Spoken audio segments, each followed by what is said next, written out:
Physical refining செய்யப்பட்ட SKM Poorna rice bran oil.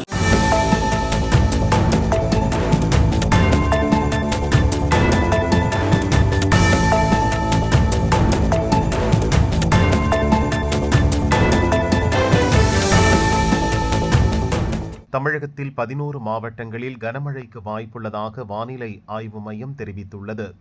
இது தொடர்பாக வானிலை மையம் வெளியிட்டுள்ள அறிக்கை, வட மாவட்டங்கள் மற்றும் அதனை ஒட்டிய பகுதிகளின் மேல் ஒரு வளிமண்டல சுழற்சி நிலவுகிறது. தென்கிழக்கு அரபிக்கடல் மற்றும் அதனை ஒட்டிய பகுதிகளின் மேல் ஒரு வளிமண்டல சுழற்சி நிலவுகிறது. மத்திய கிழக்கு தென்கிழக்கு வங்கக்கடல் பகுதிகளின் மேல் ஒரு வளிமண்டல சுழற்சி நிலவுகிறது. இதன் எதிரொலியால் இன்று நீலகிரி, கோயம்புத்தூர், கரூர், சேலம், நாமக்கல், தருமபுரி, கிருஷ்ணகிரி, கன்னியாகுமரி, மதுரை, திண்டுக்கல் மற்றும் தேனி மாவட்டங்களில் பலத்த காற்றுடன் கனமழை பெய்யக்கூடும்.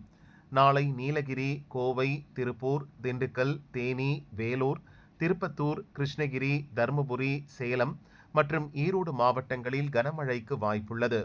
நாளை மறுநாள் வேலூர், திருப்பத்தூர், கிருஷ்ணகிரி, தருமபுரி மற்றும் ராணிப்பேட்டை ஆகிய 5 மாவட்டங்களில் கனமழை பெய்யக்கூடும் எனவும் எச்சரித்துள்ளது.